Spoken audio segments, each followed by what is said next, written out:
بسم اللہ الرحمن الرحیم ولیس فی المزی والودی غسل وفیہما الوضوء۔ یہ سبق نمبر 10 ہے۔ آپ نے اس سے پہلے سبق نمبر 9 کے اندر پڑھا تھا کہ کب کب غسل کرنا مسنون ہے۔ وہاں آپ کو بتلایا گیا تھا کہ 4 مقامات ایسے ہیں جہاں پہ غسل کرنے کو مسنون قرار دیا گیا ہے۔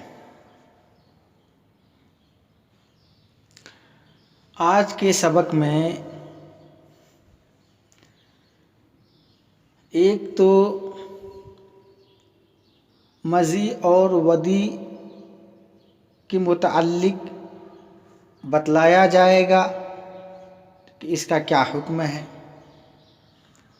اور دوسرا آپ کو بتلایا جائے گا کہ کن کن پانیوں سے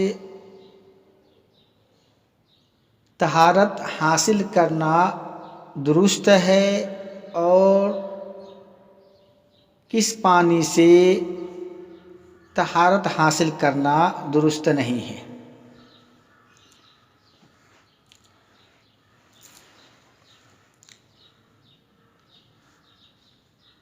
پہلے آپ مزی اور ودی کی تعریف سمجھیے۔ مزی کی تعریف فقہا نے اس طرح کی ہے کہ وہ پتلا پانی جو بیوی سے صحبت کرتے وقت خروج منی سے پہلے نکلتا ہے اور آدمی کو اس کا ادراک نہیں ہوتا، اس کا احساس نہیں ہوتا، اس کا نام مزی ہے۔ گویا کہ جب زوجین شوہر بیوی آپس میں دخول کرتے ہیں تو انزال منی سے پہلے باریک پانی کی شکل میں ایک رطوبت نکلتی ہے،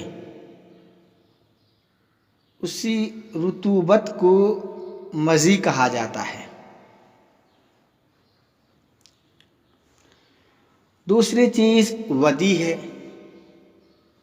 ودی کی تعریف فقہا نے اس طرح کی ہے کہ کسی مرض اور طبعی بیماری کی وجہ سے پیشاب سے پہلے یا پیشاب کے بعد عام طور پر نکلتی ہے۔ یہ شکل و صورت کے اعتبار سے منی کی طرح ہوتی ہے اور اس کا بھی ادراک نہیں ہوتی، یعنی ودی پیشاب سے پہلے، چھوٹے پیشاب سے پہلے یا پیشاب کے بعد نکلتی ہے۔ یہ منی کی طرح ہوتی ہے شکل و صورت میں، گاڑھا ہونے میں۔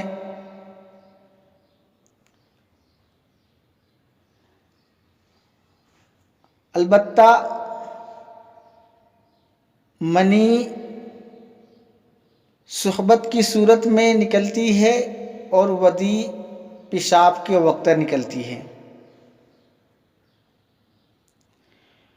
منی کا جب خروج ہوتا ہے تو آدمی کو اس کا ادراک اور احساس ہوتا ہے، جبکہ ودی کے خروج کا ادراک اور احساس آدمی کو نہیں ہوتا۔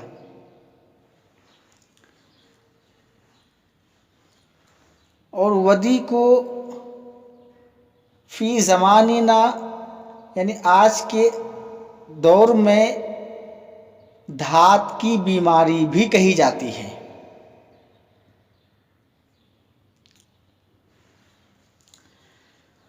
مزی اور ودی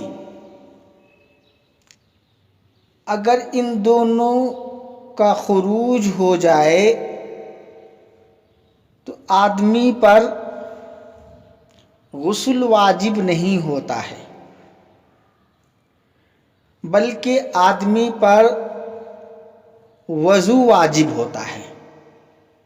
تو لہذا مزی اور ودی کے خروج کے بعد آدمی صرف وضو کرے گا، غسل کرنے کی ان کو حاجت اور ضرورت نہیں ہے۔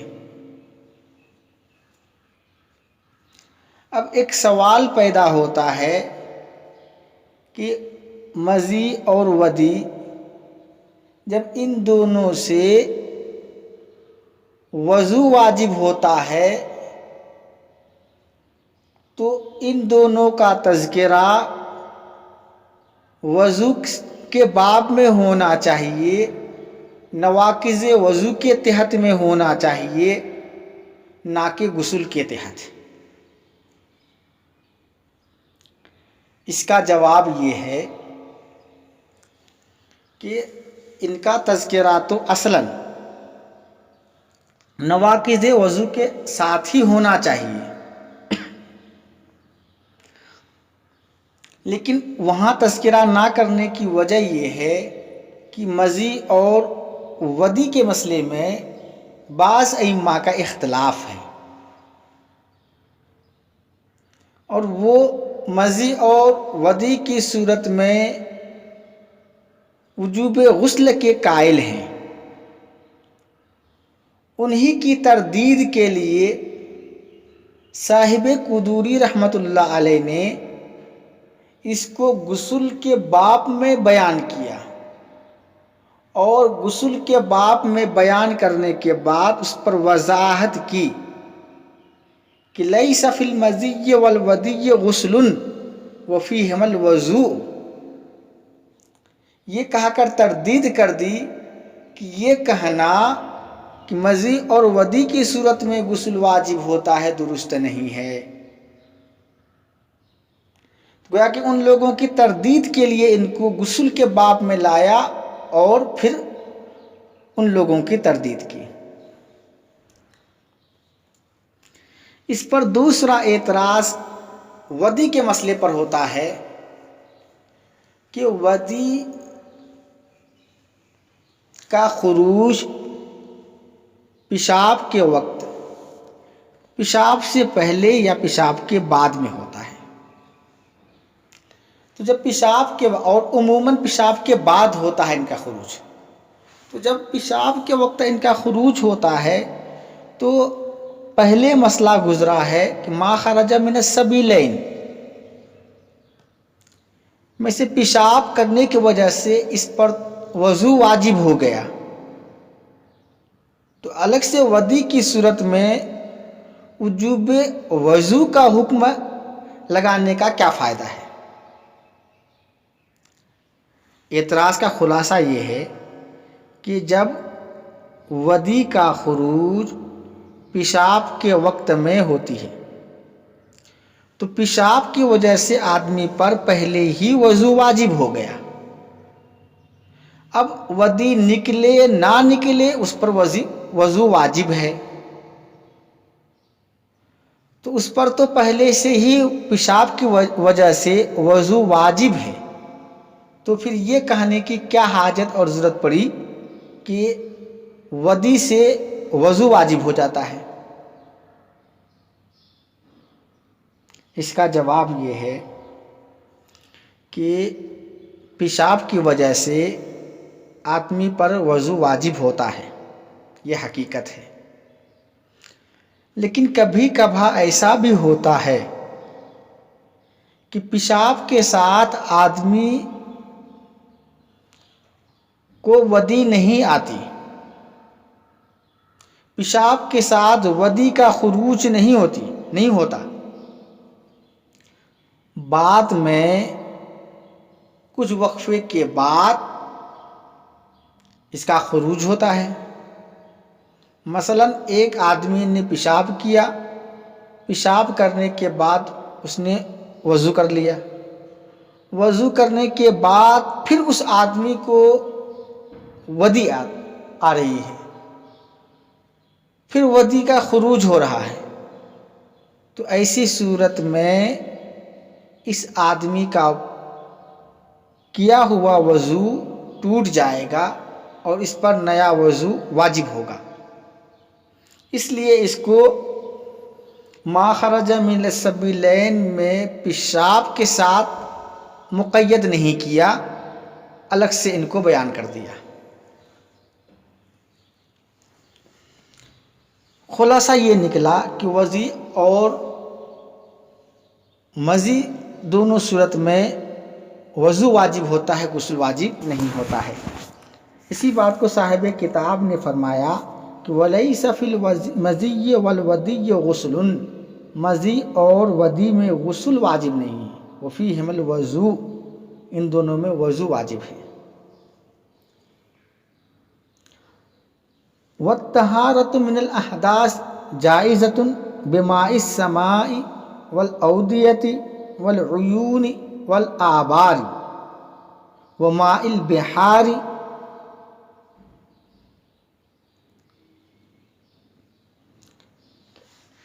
احداث یہ حدث کی جمع ہے،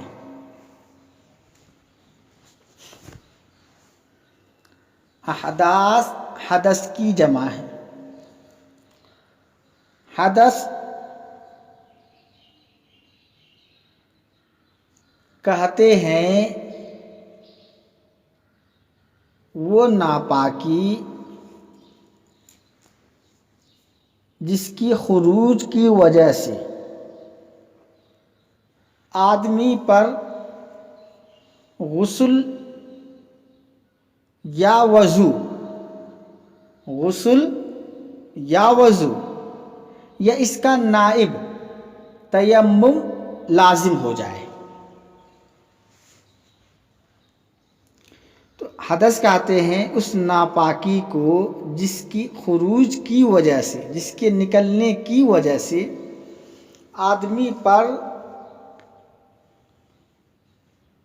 غسل یا وضو یا ان کا نائب تیمم کے ذریعہ پاکی حاصل کرنا لازم ہو جائے۔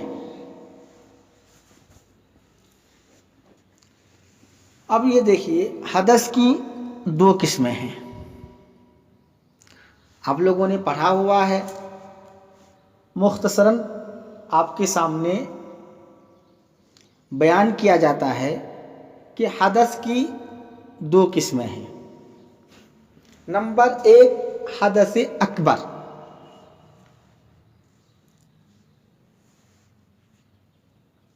یعنی انسان کی وہ حالت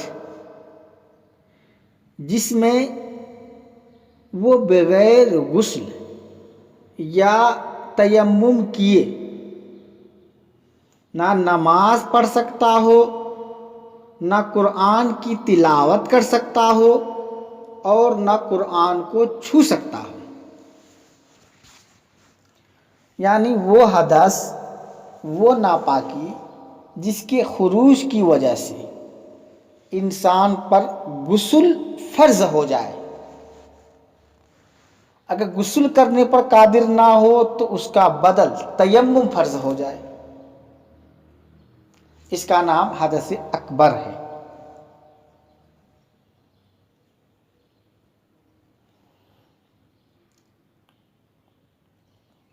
جیسے جنابت کا لاحق ہونا، عورت کا حائضہ ہونا، نفسا ہونا، یہ سب حدث اکبر ہے۔ نمبر دو حدث اصغر، یعنی انسان کی وہ حالت جس میں وہ بغیر وضو یا تیمم کیے نہ قرآن پڑھ سکتا ہو، یہ جس میں بغیر وضو تیمم کیے وہ نہ قرآن کو چھو سکتا ہے نہ نماز پڑھ سکتا ہے۔ البتہ زبانی تلاوت کرنا چاہے تو زبانی تلاوت کرنا اور قرآن پڑھنا درست ہے۔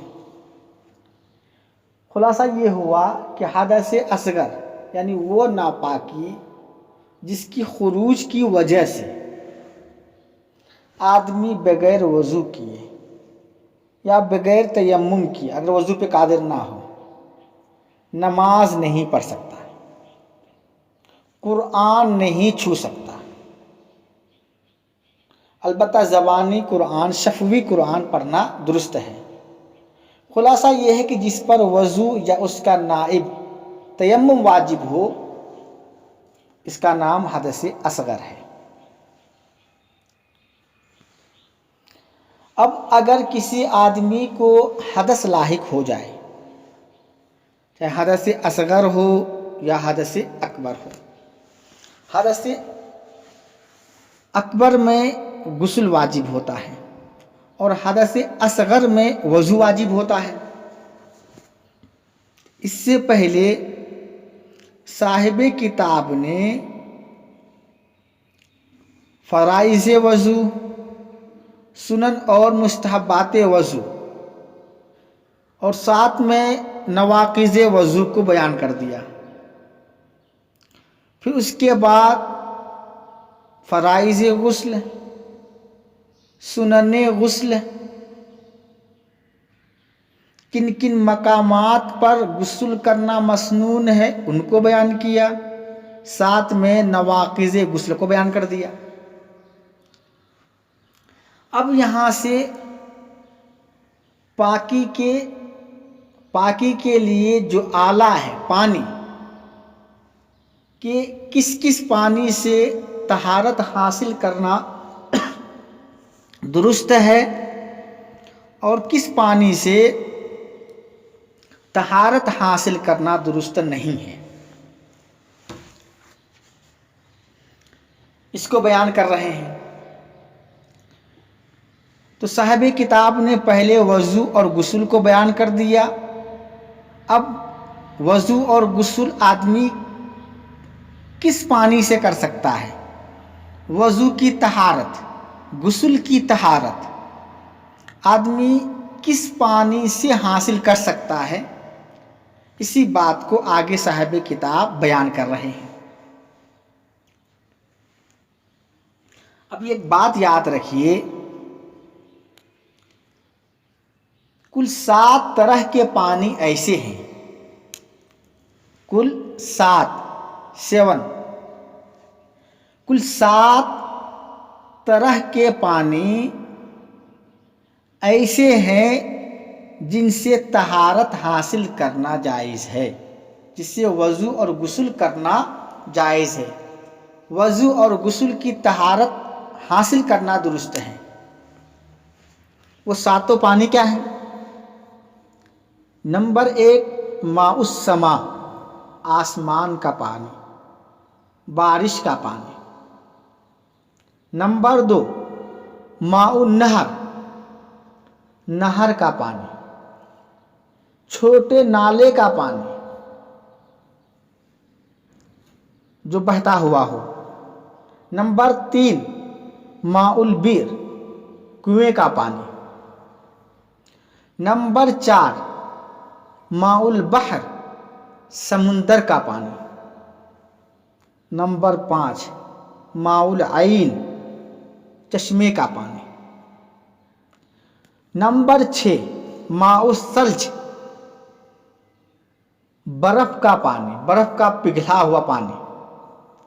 نمبر 7 ماء الاودیہ،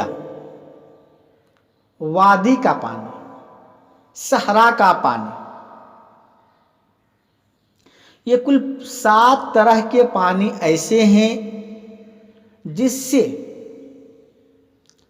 وضو اور غسل کی طہارت حاصل کرنا درست ہے۔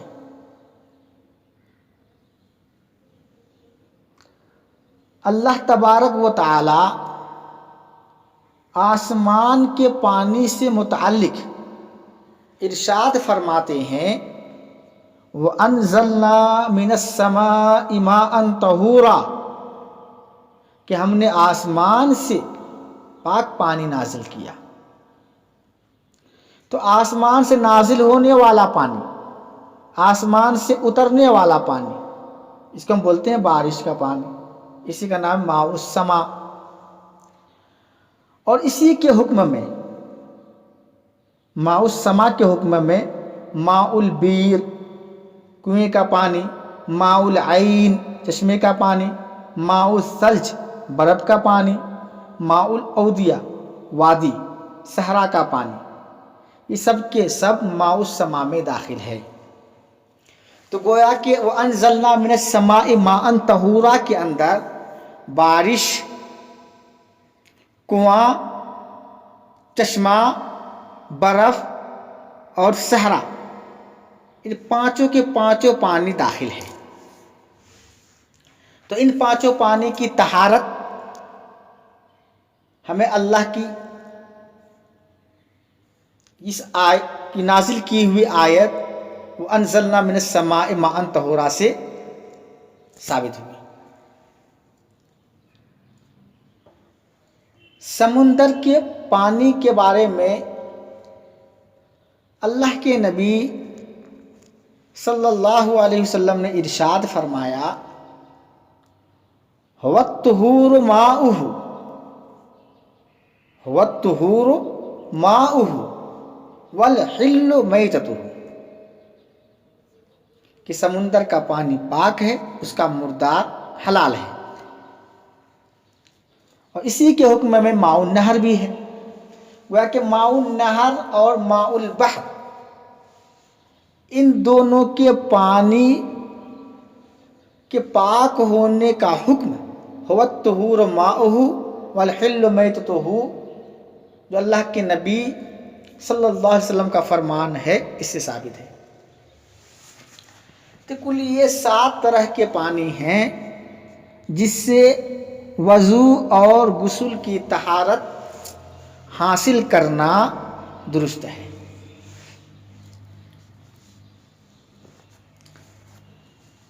صاحب کتاب فرماتے ہیں وَالطَّہَارَةُ مِنَ الْأَحْدَاثِ جَائِزَةٌ بِمَاءِ السَّمَاءِ وَالْأَوْدِيَةِ وَالْعُيُونِ وَالْآبَارِ وَمَاءِ الْبِحَارِ۔ وَالطَّہَارَةُ، کہ طہارت حاصل کرنا احداث سے، احداث جمع حدث کی، کہ حدث سے پاکی حاصل کرنا جائز ہے، بماء السما، آسمان کے پانی کے ذریعہ، والاودیت، اور وادی، اودیہ وادی کی جمع، اودیہ یعنی صحرا کے پانی سے۔ صحرا کے پانی کا مطلب یہ ہوتا ہے کہ جب بارش وغیرہ ہوتی ہے تو بیابان صحرا کے اندر کچھ پانی جمع ہو جاتے ہیں، اسی کا نام وادی ہے۔ والعیون، عیون یہ عین کی جمع ہے، معنی ہے چشمہ، چشمے کے پانی سے۔ والآبار، آبار بیر کی جمع ہے، کنویں کے پانی سے۔ وماء البحار، بحار بحرن کی جمع ہے، معنی ہے سمندر، سمندر کے پانی سے۔ اور ساتھ میں نے بتلا دیا ماء الثلج کا بھی یہی حکم ہے۔ تو ان پانی کے ذریعہ سے وضو کرنا اور غسل کرنا جائز ہے۔ آج کا سبق یہیں پر اختتام پذیر ہوتا ہے، اور انشاءاللہ کل کے سبق میں بتلایا جائے گا کہ کس کس پانی سے طہارت حاصل کرنا درست نہیں ہے۔ وما توفیقی الا باللہ العظیم۔